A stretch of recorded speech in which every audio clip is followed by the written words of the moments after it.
సంసోన్ జీవితం చూసినప్పుడు ఆశ్చర్యం కలిగింది. పిల్లలు అతిశయపడిపోయాడు. దేవుడు మహాబలంతో సంసోన్ని ఫిలిస్తీన్ల నుంచి ఇజ్రాయెల్ ప్రజలను రక్షించడానికి ఒక నాయకుడిగా పుట్టించినప్పుడు అతిశయపడ్డాడు. ఫిలిస్తీన్ల దగ్గర పొడుపు కథ వేశాడు. అక్కడ కూడా దేవుడి చిత్తానికి వ్యతిరేకంగానే తప్పు చేశాడు. రెండో విషయం కాడికి వచ్చేసరికి దెలీలా చేతులు బందీ అయిపోయాడు.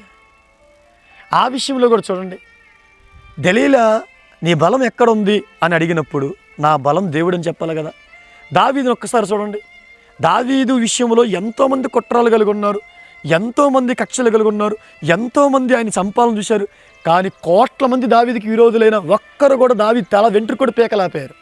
ఎందుకు అంత గొప్ప విజయాన్ని పొందుకున్నాడు? శత్రువులు గుండెల్లో వణుకు పుట్టించే విధానంగా దేవుడు ఘన విజయాన్ని ఇచ్చాడు దావీదు కంటే. దీవారాత్రం దేవుని గణపరుస్తున్నాడు, తాను తగ్గిపోతున్నాడు.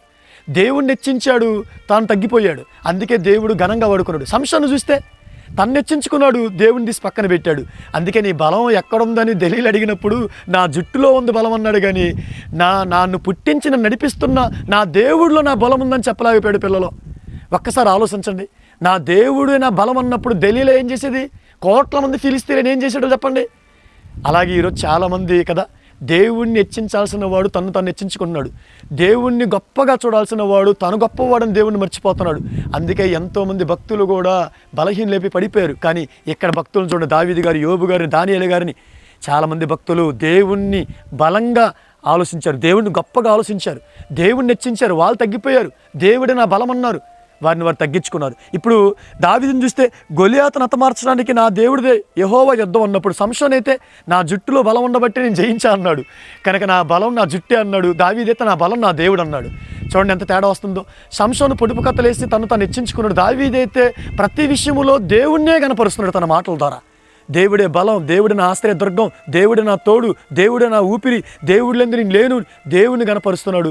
ఎక్కడ కూడా హెచ్చింపు, ఎక్కడ కూడా అహంకారం లేకుండా కదా, ఎప్పుడు కూడా దీనుడుగా, సాత్వికుడుగా, వినయంగా, సుబుద్ధితో, వినయంతో దేవుడు సమర్పిస్తే సంసోను అయితే అహంకరించి దేవుడి చిత్తానికి వ్యతిరేకంగా తాను హెచ్చించుకొని దేవుని తక్కువ చేశాడు.